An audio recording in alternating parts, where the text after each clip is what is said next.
शाम पूरी तरह ढल चुकी थी। मांडवा गांव पर अजीब सी खामोशी छा गई थी, लेकिन उस खामोशी को चीरते हुए गांव के कुत्ते एक एक करके जोर जोर से रोने लगे थे। वो साधारण भौंकना नहीं था, वो ऐसा रोना था जैसे किसी अनदेखी चीज को देख लिया हो। आसमान काले बादलों से ढका हुआ था, हवा में नमी थी और ठंड हड्डियों तक उतर रही थी। गांव की बाहरी सीमा पर सुरेश काका की छोटी सी चाय की दुकान थी। मिट्टी की दीवारें, टिमटिमाता बल्ब और उबलती केतली से उठती भाप, आज सब कुछ भी अजीब लग रहा था। वही खाट पर मंगलू और चिंटू बैठे धीरे धीरे बात कर रहे थे। मंगलू ने कांपती आवाज में कहा, अरे काका, ठंड तो जाने का नाम ही नहीं ले रही। फरवरी आ गया फिर भी। ठंड तो है बेटा, लेकिन ये चिंटू आज इतना चुप क्यों बैठा है? चिंटू ने इधर उधर देखा। सड़क खाली थी, खेतों की तरफ अंधेरा गाढ़ा हो रहा था। काका, आज कुत्ते इतने क्यों रो रहे हैं? दिल घबरा रहा है। ऊपर से आसमान देखो, सब काला, कुछ ठीक नहीं लग रहा। शायद बारिश भी हो। उसी पल दूर कहीं बिजली चमकी। मंगलू थोड़ा पास खिसक आया। वैसे काका, आपके साथ भी तो एक बार वो हुआ था ना? चुप कर, आज की शाम वैसे ही ठीक नहीं है, उसका नाम मत ले। काका, एक बार बता दो ना। मौसम भी डरावना है, ऐसे में चुप रहना और भी भारी लग रहा है। ठीक है, सुनोगे तो ध्यान से सुनना, लेकिन याद रखना हमें घर भी जाना है, और अगर रास्ते में कोई तुम्हें रोके तो पीछे मुड़कर मत देखना। आज तकरीबन रात हो चुकी थी और बारिश तो रुकने का नाम ही नहीं ले रही थी। आज अपना काम खत्म करके मैं दफ्तर से निकला ही था कि तभी आधे रास्ते में मेरे जानने वाले सोमेश काका ने मुझे रोक लिया। अरे आर्यन बेटा, इतने रात को आप यहाँ क्या कर रहे हैं? घर नहीं गए अभी तक? हाँ, वो मुझे आज कुछ जरूरी काम था दफ्तर में, लेकिन बस अभी घर ही जा रहा हूँ। आर्यन बेटा, आपको शायद पता नहीं है, लेकिन आज अंधेरी काली रात है और आज रात अकेले बाहर नहीं जाएं तो ही फायदे में रहेंगे। क्या बात कर रहे हो सोमेश काका? कल मुझे दफ्तर भी जाना है, इसलिए अभी जाना ही होगा जरूर। देखो आर्यन बेटा, मेरी बात मानो, अकेले मत जाओ अभी। आज घर पर भी कोई काम है तो इसलिए जाना तो पड़ेगा।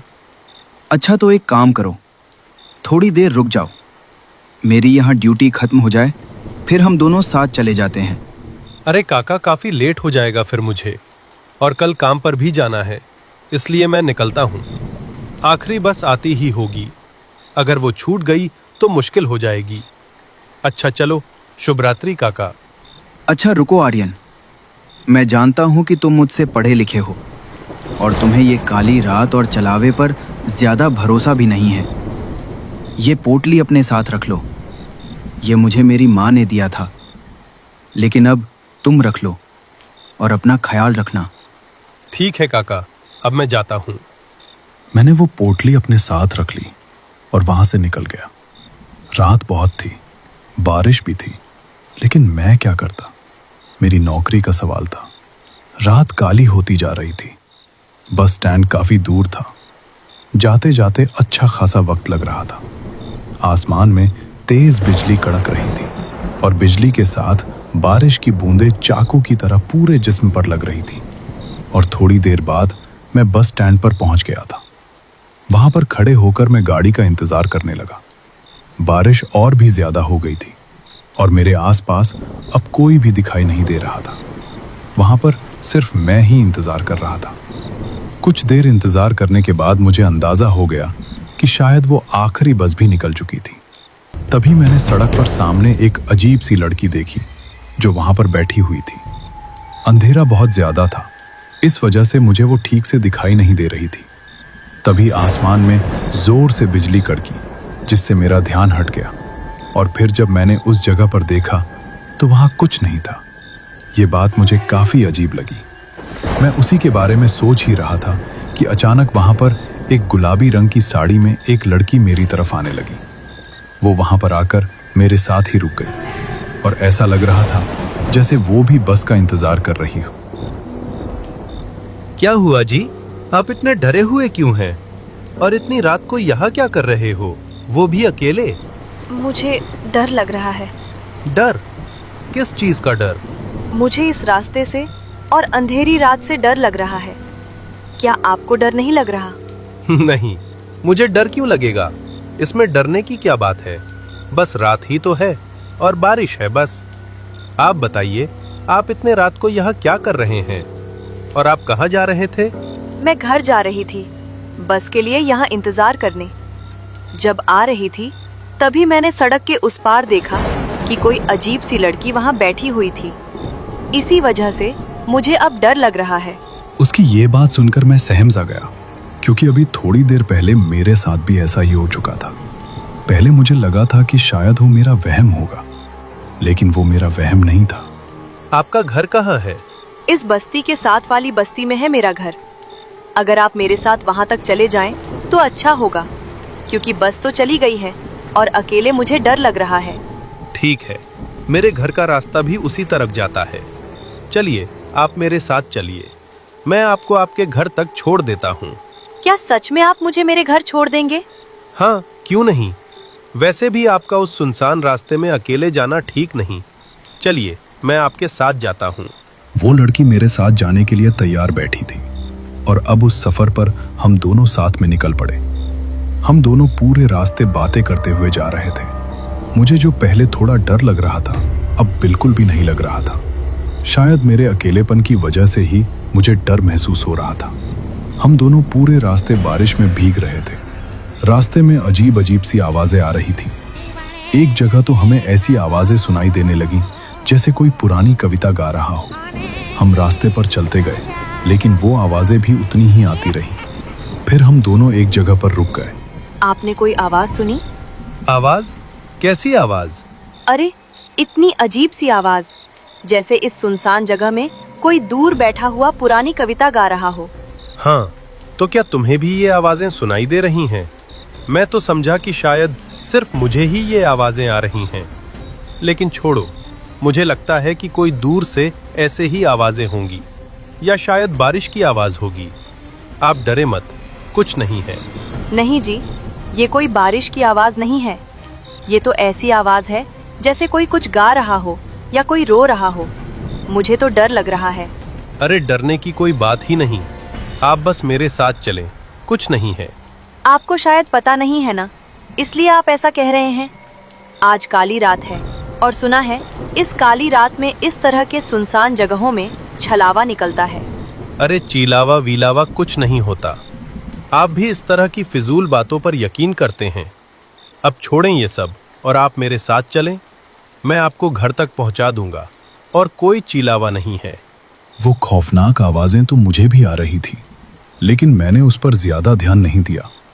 सच बताऊं तो डर मुझे भी लगने लगा था, लेकिन मैं उस लड़की के सामने उसे और नहीं डराना चाहता था, इसलिए मैं उसे दिलासा दे रहा था।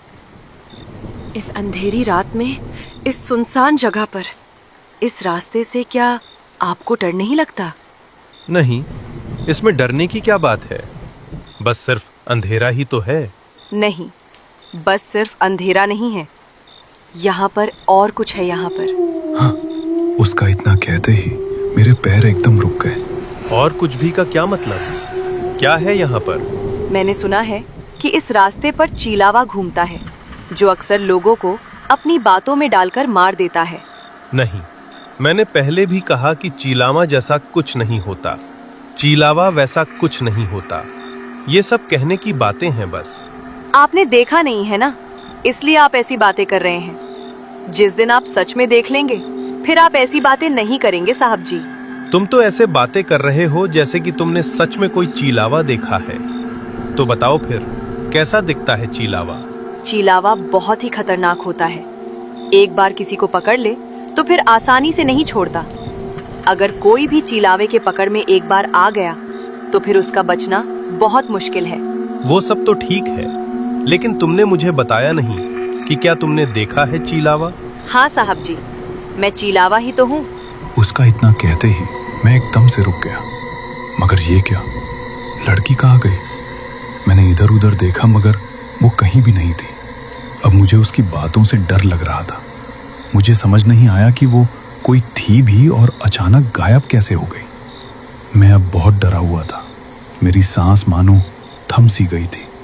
मैंने बिना इधर उधर देखे ही चुपचाप चलना शुरू कर दिया। जो ये चीलावा वगैरह पर यकीन नहीं करता था, अब मुझे इस पर यकीन होने लगा था। डर के मारे मेरे हाथ पैर कांप रहे थे। बस मैं किसी तरह इस रास्ते को पार करना चाहता था। साहब जी, क्या हुआ? डर गए आप? यह आवाज सुनकर मेरे होश उड़ गए। मैंने पीछे मुड़कर देखा तो वो लड़की फिर से वहीं पर खड़ी थी। अब मुझे उस लड़की से बहुत डर लग रहा था। तुम कहाँ चले गए थे? अरे साहब जी, आप तो डर ही गए। मैं तो बस आपसे मजाक कर रही थी। उसका इतना कहते ही मेरी जान में जान आई। तुमने तो मुझे सच में ही डरा दिया था। साहब जी, लेकिन आप तो कह रहे थे कि चिलावा वगैरह कुछ नहीं होता, तो फिर किस चीज से डर रहे थे? उसके सवाल का उस वक्त मेरे पास कोई जवाब नहीं था। मैं कुछ ना बोल सका। अच्छा, अब चले, घर भी जाना है। रात ज्यादा अंधेरी हो चुकी है। हाँ साहब जी, चले। देखो, रात के समय इस तरह के मजाक करना ठीक नहीं है। क्यों साहब, आप मेरे मजाक से डर गए थे ना? नहीं, मैं डरा नहीं था, बस थोड़ा सा ही परेशान हो गया था कि तुम कहाँ चले गए थे। अच्छा, क्या अभी भी आपको यही लगता है कि चिलावा नहीं होता? अरे छोड़ो ना, ये चीलावा की बातें, कोई और बात करते हैं। देखो, हम शायद बस घर पहुंचने ही वाले हैं। नहीं साहब जी, घर तो अभी बहुत दूर है। लगता है तुम्हारा इस रास्ते से रोज का आना जाना है, इसलिए तुम्हें रास्ते की ज्यादा जानकारी है। हाँ साहब जी, इस रास्ते से तो मेरा रोज का आना जाना लगा रहता है। तो क्या तुम्हें इस रास्ते में हर रोज अकेले जाने से डर नहीं लगता? क्योंकि यहाँ पर तो रात के वक्त कोई भी नहीं होता। नहीं साहब जी, मुझे डर क्यों लगेगा? मुझे डर नहीं लगता, क्योंकि मैं खुद एक चिलावा हूँ। अच्छा, मजाक कर लेते हो तुम भी। लेकिन इस बार ये मजाक नहीं है। उसका इतना कहते ही मैं फिर से रुक गया। देखो, मेरे साथ इस तरह का मजाक मत किया करो। मुझे इस तरह का मजाक बिल्कुल भी पसंद नहीं है, और अगर तुम ऐसे ही करोगे तो मैं तुम्हें यहाँ ही छोड़ दूंगा। बस अब चुपचाप मेरे साथ चलो। इतना कहकर मैंने उसकी तरफ देखा, लेकिन वो फिर से गायब हो चुकी थी। देखो, रात बहुत हो चुकी है, मेरे साथ इस तरह का मजाक मत करो। चलो, जल्दी से निकलो, रात हो गई है, तुम्हें घर नहीं जाना। मैंने उसे बहुत बार आवाज लगाई, लेकिन वो कहीं पर नहीं थी। देखो, मैं जा रहा हूं, तुम फिर अकेले आना। मैंने फिर से आवाज दी, लेकिन वो मुझे कहीं दिखाई नहीं दी। अब मैंने आगे बढ़ने का सोचा, लेकिन मुझे उस लड़की की भी फिक्र हो रही थी। आखिरकार ये रास्ता इतना सुनसान है और रात काफी काली हो चुकी थी। अजीब अजीब सी आवाजें आ रही थी, लेकिन अब मुझे आगे बढ़ना ही सही लगा। अब चलते चलते मैंने जब रास्ते को देखा तो वो रास्ता उसी तरह का था जहां से मैं पहले भी गुजर चुका था। मैंने चारों तरफ नजर दौड़ाई तो समझ आ गया कि कुछ न कुछ गड़बड़ जरूर हो रही है मेरे साथ। अब मुझे कुछ समझ नहीं आ रहा था। मैं बस चलता जा रहा था कि अचानक मेरे पीछे किसी के चलने की आहट आने लगी, जैसे कोई मेरे पीछे पीछे आ रहा हो। उस आवाज ने मेरे डर को और बढ़ा दिया, लेकिन फिर भी वो कदमों की आहट लगातार मेरे पीछे ही आती रही। साहब जी, आप इस चलावे से निकल नहीं पाओगे। यह आवाज कुछ जानी पहचानी थी, क्योंकि ये उसी लड़की की आवाज थी। मैंने पीछे मुड़कर देखा और जो मैंने देखा वो सच में बहुत भयानक था। वो लड़की पूरी तरह बदल चुकी थी। उसकी आंखें लाल थीं और उसके हाथ, पांव और जिस्म ऐसे थे जैसे कोई खूंखार जानवर हो। ये सब देखकर मेरा तो डर से चेहरा सफेद पड़ गया और मैं फौरन वहां से भागने लगा। मैं तेज तेज चलने लगा। मेरा दिल बहुत तेज धड़क रहा था। बस मैं किसी तरह उस रास्ते से बाहर निकल जाना चाहता था। किसी तरह मैं वहां से निकल गया। तभी मुझे याद आया कि वो सोमेश काका ने मुझे एक पोटली दी थी, जिसे मैंने जेब में रखा हुआ था। उसी से मैं बच गया था। अब मेरी जान में थोड़ी जान आई और उस अंधेरी रात में मैं उस चलावे के पकड़ से बच निकला। कहा जाता है, हर इंसान की जिंदगी की एक तय उम्र होती है। उस उम्र तक जीना उसका भाग्य होता है और उससे पहले मर जाना एक श्राप। अगर कोई इंसान अपनी तय उम्र पूरी होने से पहले ही मर जाए, चाहे वो अपनी ही इच्छा से मौत को गले लगा ले या फिर अचानक किसी दुर्घटना में अकाल मृत्यु का शिकार हो जाए, तो उसकी आत्मा को मोक्ष नहीं मिलता। वो आत्मा न तो इस दुनिया को छोड़ पाती है, न ही अगले लोक में प्रवेश कर पाती है।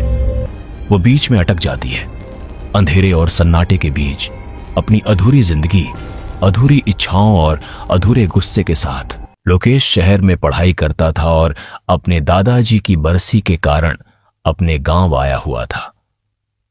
शाम ढलने लगी थी, ठंडी हवा चल रही थी, तो वह चाय पीने के लिए राजू भाई की चाय की दुकान की ओर निकल पड़ा। चाय की दुकान पर पहुंचकर उसने कहा, अरे राजू भाई, एक चाय देना। दुकान पर गांव के कुछ लोग पहले से बैठे हुए थे। शैलेंद्र काका, रामू और सत्य सब अपने अपने में खोए हुए थे। चूल्हे पर चाय उबल रही थी और अदरक की खुशबू पूरे माहौल में फैल रही थी। राजू ने लोकेश को देखते हुए मुस्कुराकर कहा, अरे लोकेश बाबू, बहुत दिनों बाद दिखाई दिए। शहर की पढ़ाई कैसी चल रही है? सब ठीक है राजू भाई, बस पढ़ाई का दबाव रहता है। पढ़ाई वढ़ाई तो ठीक है बेटा, पर गांव की रातें अब पहले जैसी नहीं रही। लोकेश ने चौंककर उनकी ओर देखा और पूछा, ऐसा क्यों काका, क्या हुआ है? यह सुनते ही रामू और सत्य एक दूसरे की ओर देखने लगे। कुछ पल के लिए चाय की दुकान पर सन्नाटा छा गया। राजू ने बात को टालने की कोशिश करते हुए कहा, अरे कुछ नहीं काका, बस यूं ही पुरानी बातें याद कर रहे हैं। पुरानी नहीं है ये बातें, कल रात की ही बात है। कल रात वह फिर जाग गई है। हर अमावस्या की रात वह जाग जाती है और किसी न किसी की जिंदगी तबाह कर देती है। यह सुनते ही लोकेश हंस पड़ा और बोला, अरे काका, ये गांव की बातें अब तक चली आ रही हैं। कौन जागेगा, कौन आएगा, सब मन का वहम है। अरे बेटा, तुम पिछले 5 साल से शहर में हो। इस गांव में क्या क्या हुआ है तुम्हें कुछ भी पता नहीं है। मेरी बात मानना, अगर रात में कोई तुम्हें पुकारे तो भूल कर भी दरवाजा मत खोलना, वरना तुम्हारी जिंदगी हमेशा के लिए बदल जाएगी। लोकेश चाय की टपरी से निकलकर सीधे अपने घर आ गया। रास्ते भर उसके मन में काका की बातें घूमती रहीं, लेकिन उसने खुद को समझा लिया कि यह सब गांव की पुरानी धारणाएं हैं। रात गहरी हो चुकी थी। खाना खाने के बाद जब लोकेश सोने के लिए अपने कमरे की ओर जाने लगा, तभी उसके पिता कमरे में आए। उनके चेहरे पर असामान्य गंभीरता थी। उन्होंने धीमी लेकिन दृढ़ आवाज में कहा, बेटा, चाहे कुछ भी हो जाए, अगर रात में कोई दरवाजा खटखटाए या तुम्हें आवाज दे तो बाहर मत जाना। ये क्या है पापा, आज के आधुनिक जमाने में भी आप लोग ऐसी बातें करते हैं? यह सुनते ही उसके पिता का चेहरा सख्त हो गया। उन्होंने गुस्से भरे स्वर में कहा, जितना कहा है उतना ही करना। कुछ चीजों में अपना दिमाग लगाना अच्छा नहीं होता। रात के लगभग 10 बजे थे। लोकेश अभी सोया भी नहीं था। वह अपने कमरे में लेटा हुआ छत को घूर रहा था। तभी बाहर से दरवाजा खटखटाने की आवाज आई। लोकेश चौंक गया। उसके मन में सवाल उठा, इतनी रात को कौन हो सकता है? गांव में तो लोग 9 बजे तक सो जाते हैं। तभी बाहर से एक जानी पहचानी आवाज आई, लोकेश बेटा, दरवाजा खोलो, मैं तुम्हारी माँ हूँ। अरे माँ, आप तो मौसी के यहाँ गई थी, पापा ने बताया था। इतनी रात को आप किसके साथ आई हो? बेटा, जल्दी दरवाजा खोलो, बाहर बहुत डर लग रहा है। लोकेश के मन में हलचल मच गई। वह धीरे धीरे दरवाजा खोलने के लिए आगे बढ़ा ही था कि तभी उसके पीछे से एक कड़ी आवाज आई। लोकेश घबराकर पीछे मुड़ा। उसके पिता उसके पीछे खड़े थे। उनके चेहरे पर डर और सख्ती साफ दिखाई दे रही थी। उसी पल बाहर खड़ी मां जैसी दिखने वाली आकृति गुस्से में चिल्लाई, दरवाजा खोल दे, नहीं तो तेरा सब कुछ छीन लूंगी। लोकेश डर के मारे पीछे हट गया। तभी उसके पिता ने भारी और कांपती हुई आवाज में कहा, बेटा, तुम्हारी माँ अब इस दुनिया में नहीं रही। यह सुनते ही लोकेश के पैरों तले जमीन खिसक गई। उसका शरीर सुन्न पड़ गया। वह हकलाते हुए बोला, आप ये क्या कह रहे हो पापा? मेरी माँ तो मौसी के यहाँ गई है। आप मजाक कर रहे हो ना? आप झूठ बोल रहे हो ना पापा? नहीं बेटा, मैं झूठ नहीं बोल रहा। तुम्हारी माँ ने ही मुझसे कहा था कि लोकेश का इम्तिहान चल रहा है, अभी उसे ये सब मत बताना। उसकी पढ़ाई उसके लिए सबसे ज्यादा जरूरी है। लोकेश वहीं जमीन पर बैठ गया और फूट फूट कर रोने लगा। उसका पूरा शरीर कांप रहा था। तभी उसके पिता ने उसके सिर पर हाथ रखते हुए भारी मन से कहा, बेटा, 3 साल पहले हमारे खेत में भयानक आग लग गई थी। पूरी फसल जलकर बर्बाद हो गई थी। उसी समय तुम्हारी माँ गांव की एक बूढ़ी औरत के झांसे में आ गई थी। उस औरत ने कहा था, अगर वो काला जादू सीख ले तो उसकी हर इच्छा पूरी हो जाएगी, घर में शांति आ जाएगी, धन दौलत सब मिल जाएगा। इसी उम्मीद में तुम्हारी माँ ने काला जादू करना शुरू कर दिया, लेकिन उसका असर उल्टा पड़ गया। वो एक अजीब बीमारी की चपेट में आ गई। हमने डॉक्टरों को दिखाया, वैद्यों के पास ले गए, लेकिन कोई भी उसे ठीक नहीं कर पाया। फिर एक शाम वो हम सबको छोड़कर चली गई। बाहर से आवाज आनी अब बंद हो चुकी थी। घर के भीतर गहरा सन्नाटा फैल गया था। लोकेश अब भी जमीन पर बैठा था। उसकी आंखों से आंसू थमने का नाम नहीं ले रहे थे। उसके पिता ने भारी मन से कहा, चल बेटा, अब सोने चलते हैं, सुबह होते ही बहुत काम है। लोकेश ने कुछ नहीं कहा। वह चुपचाप उठा और अपने कमरे में चला गया। लेट तो गया, लेकिन नींद उसकी आंखों से कोसों दूर थी। बार बार उसकी आंखों के सामने उसकी मां का चेहरा आ रहा था। वही ममता, वही मुस्कान। दिल मानने को तैयार ही नहीं था कि वह अब इस दुनिया में नहीं है।